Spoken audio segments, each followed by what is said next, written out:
Greetings, everyone. I am Danielle Hamlet, an efficiency consultant with Baylet Consulting, where we aim to make individuals and businesses with less than 40 employees more productive and efficient through waste reduction.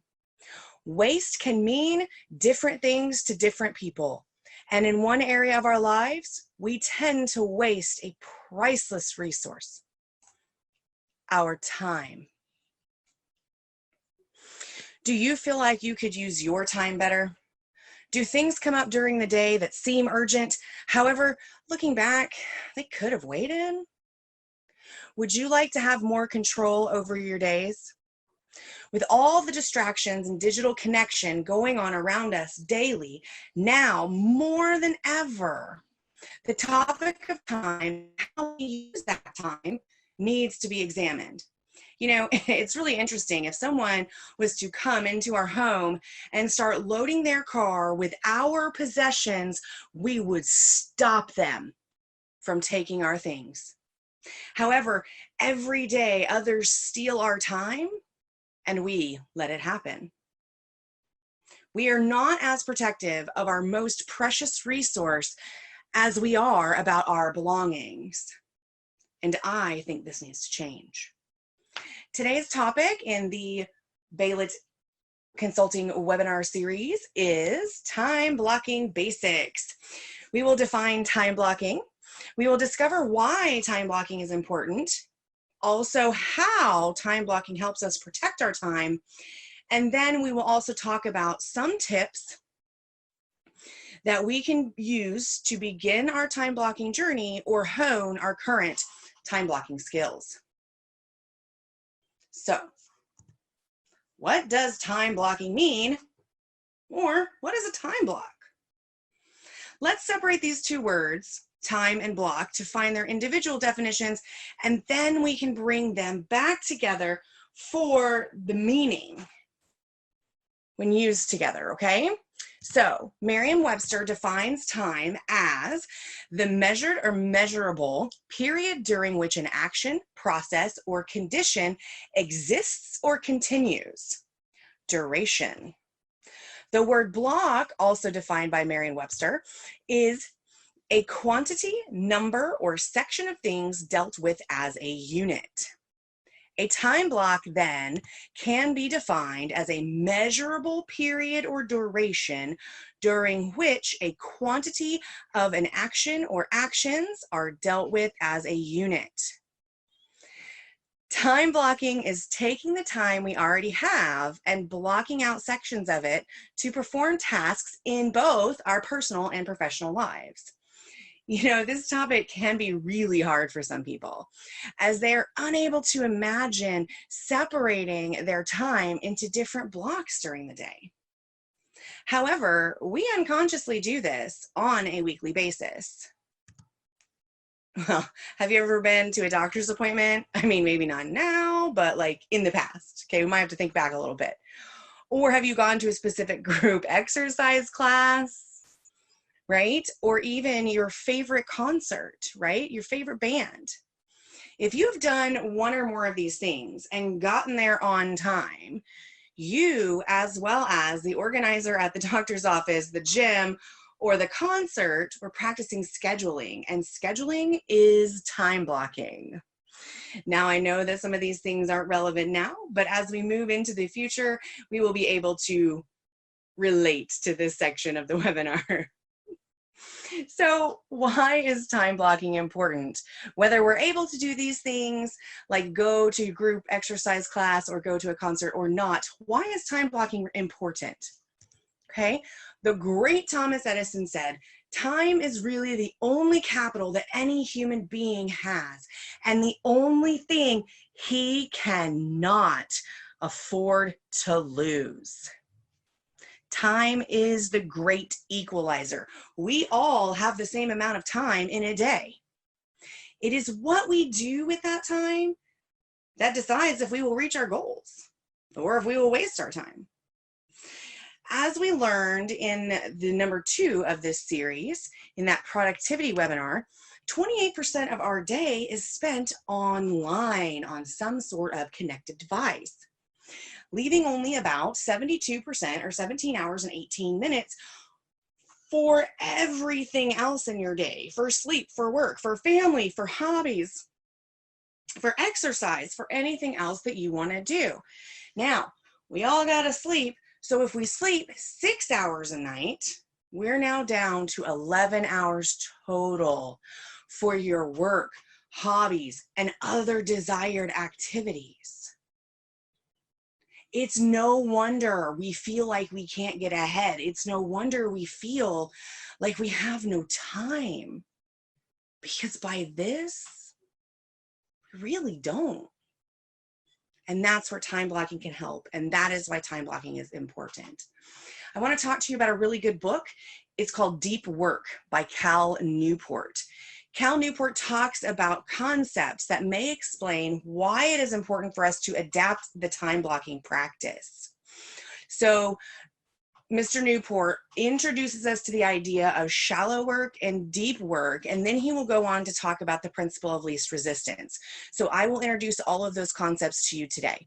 So let's look at how these concepts relate to us by using Cal Newport's definition of shallow work and deep work. Okay, so shallow work is described as non-cognitively demanding, logistical style tasks, often performed while distracted. Multitasking, anybody? These efforts tend to not create much new value, in the world, and are easy to replicate. These are things like constantly replying to emails, instant messages, checking and responding to social media, and even texting. On the other hand, deep work is defined as professional activities performed in a state of distraction-free concentration that push your cognitive capabilities to their limit. These are the efforts that create value, improve your skill, and are hard to replicate. These activities can also be looked at as income-producing activities or actions that make you money. So let's go ahead and talk about the principle of least resistance and how all of this fits in. So the principle of least resistance is wherein clear feedback on the impact of various behaviors to the bottom line, we tend towards the behaviors that are easiest in the moment. So to summarize, this basically says if we don't know how our activities are costing us money, we are going to default to the easiest behaviors. Okay, so if there's no clear feedback, if I do this, I'm making money, if I do this, I'm losing money, then we're going to default into those easiest behaviors. And what are the easiest behaviors in the moment? Shallow work activities. When we go back and forth from social media platform to social media platform, when we go back and forth from email to texting to WhatsApp to Marco Polo, those are those easiest behaviors in the moment. Those are the ones that we can do while distracted. When we are unable then to get that clear feedback on how what we do costs us money, we will then still go and click and reply to email and social media and texting and other easy activities that we can do while distracted. So during our first webinar in this series on interruptions, we calculated an average cost of what Cal Newport defines as shallow work. For businesses, it's $15,393.15 on average per person within a company. Distracted interruptions, shallow work activity costs the company on average $15,393.15 per person. Now, in our personal lives, when we're at home, our interruptions, our distractions cost us upwards of $41,000 on average when we're not utilizing that time for income producing work. So we can use these calculations, we can use these numbers as an average, but we can use these numbers to give that clear feedback on how our behaviors are affecting our bottom line. We can then avoid the principle of least resistance and use time blocks to ensure success in our personal and professional life by scheduling income producing work. So the concept of time blocking will help consolidate interruptions or shallow work, and then create a productive work environment. So when we consolidate down our shallow work activities, we can create a productive work environment. So an idea might be to schedule 2 time blocks a day that are used to consolidate that shallow work, and then plan for deep work each day and each week. Consolidating these interruptions or shallow work can free your mind, as you know that there is time to address all of these emails, text messages, phone calls, social media messages, and other notifications or questions. Just knowing that there is time for this and that you can get this done, it relieves the stress that is felt throughout the day. The really cool part, and especially in these times if you're working from home, the really cool part is if you work with others in your home, in your office, in your home office, you can give them exact times that you will be available. And then your coworkers, employees, children, spouses, significant others can know when you are available. They can write down any questions or concerns, and you all can address them all at once. This way, they're not interrupting themselves or you by coming in every single time something comes up. Time blocking allows us to drive our day forward proactively by choosing what will be done and when, as opposed to the tasks that pop up during the day, driving us into these activities in a reactive way. Time blocking allows for more control, clarity, sanity, and productivity. And that's certainly really important now. Certainly really important now as we all adjust to working. Some of us adjust to working from home. It's really important that we gain control over our time. So in the first 2 webinars of this series, we discussed interruptions and productivity. Now in this time blocking basics webinar, we can take what we learned and apply it to our calendars every day. So here are a few tips to begin your time blocking journey or hone your current time blocking skills. Each week, either on Sunday or a Monday, take a look at your week ahead and plan out your time blocks. If you have an irregular work week, like, I don't know, Wednesday through Sunday, just use either that first day of your scheduled work week or that day before your first day of your scheduled work week to do the planning. It's really less about what day you use and more about actually planning some time blocks in your calendar. So what do we schedule? Like, what blocks do we put in there? So let's go through that. The first block we want to plan for is our break time. I know. We get more done when we don't take breaks, right? Yeah, not so much. Planning your break time can make you more productive because you stepped away. So schedule your morning break, schedule your lunch break, schedule your afternoon break. You know, lunch breaks could be 45 minutes. They could be 30 minutes, seeing as some of us who are now at home, you know, can go to the kitchen and it's a little bit closer. Your morning break could be 15 to 20 minutes. These do not have to be time-consuming breaks, just time to step away and recharge. People are more productive when they step away and take just even a short break. And a break, as I am referring to, means no digital time. So read a book, take a walk, sit outside, play a game with your children, hang out and talk with your spouse, enjoy a meal with your friend or colleague maybe in the future.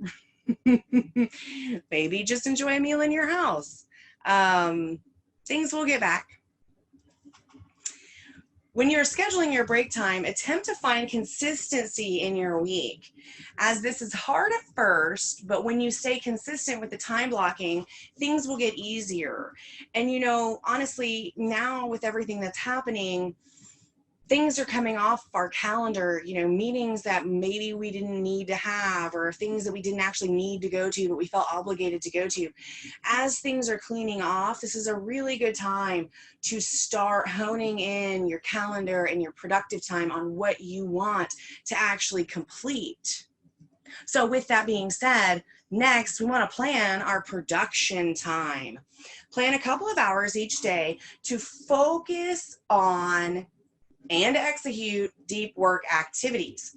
Some experts say to plan 3 to 4 hours daily for this focused productivity time. Whereas I do agree that 3 to 4 hours is good. However, it's just really hard to just jump right in to 3 hours of big, you know, just productivity time. It's really hard. So instead, just start small. Do 1 to 2 hours blocked for productivity time each day. It is best, however, if you do 2 hours, to keep these together. But if you have to separate them, remember there is just no distractions, no shallow work activities to be done during this time. Only productive time. Only productive activities during this time. Set a timer if you have to stay on task. Attempt to get this productivity block of time in your day as early as possible. That way it is out of the way and completed for the day. As the habit of time blocking productive time starts to yield great results for you, you may want to increase your hours of productive time as your time allows, as your schedule allows. So after we planned our breaks and our production time, we need to actually schedule time for that shallow work, or as I like to call them, interruptions. Because I believe anything that happens during your day that does not lead you to accomplishing your goals or creating your ideal future is an interruption. Regardless, however, those things still need to be done, right? We still need time to do interruptions, to do emails, different things like that. So if we consolidate this time, we're not reacting every time something comes at us. So a suggestion would be to schedule 2 to 3 30-minute blocks of time during the day to address the emails, text messages, phone calls, etc. that happen during the day. Now, I did do another video that says maybe 4 30-minute blocks. It's really going to depend on your occupation, and it's really going to depend on what you've got going on and how quickly responses need to go out to clients, coworkers, your boss, your family, you know, etc. When these shallow work activities are batched together, you may find that they actually take less time when they are consolidated into one block than they do when you deal with these activities as they come in. My best suggestion for when to schedule your first interruption block is after your first productivity block is complete. Often our emails, texts, phone calls, etc. can derail us from productivity time. And these shallow work activities seem to suck us into that hole of reactiveness. If your productivity block is scheduled before your first interruption block, there is an opportunity to fall into that sea of reactiveness if you do your interruptions first. Okay, but if that productivity block is scheduled before your interruption block, then you're not going to get lost likely into that reactiveness. Lastly, we want to just anticipate overflow time. Whether you are a time blocking beginner or a time blocking pro, as you schedule your time blocks, anticipate things will last longer than expected. For example, put 5 minutes on either side of your morning and afternoon break to transition either into your break or back to work. If you have lunch outside your home or office, allow drive time when that time is appropriate. Allow drive time on either side of that lunch appointment. Also, have 30 minutes scheduled after your productivity block in case you are not at a logical stopping point in your work. Because we might be getting into it and we don't want to stop where we're at. So just anticipating that time will help you a little bit more. Add 5 to 10 minutes after your interruption block in case phone calls last longer than expected, or you and your family or coworker begin to chat after they've asked you a question. The idea is to anticipate overflow time. However, you do not have to use this time. This tip is so that you can try time blocking with a realistic expectation rather than blocking every single second of every day and having things run over.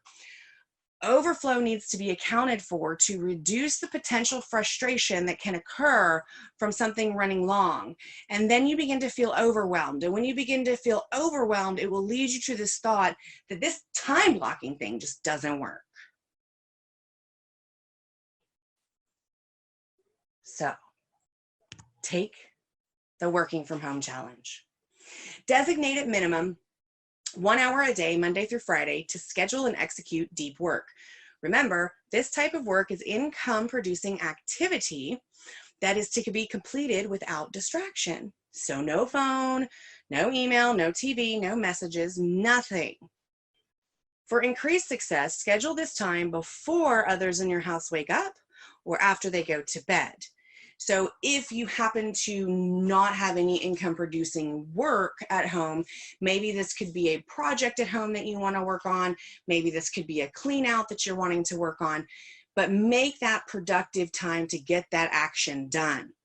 Okay. So if you have income producing work, we want you to focus on that. If you don't have income producing work, maybe you're retired, something like that, you could work on things in the house, just an hour a day. Learning to honor your time is the best thing you can do for yourself, for your job, and for your loved ones. Implementing time blocking can be challenging as there are inevitably things already on your calendar, but they might be coming off, right? Things are clearing. Learning how to adjust your time blocks around the appointments that you already have or will have is crucial in sustaining success and scheduling yourself with the things that are most important to you.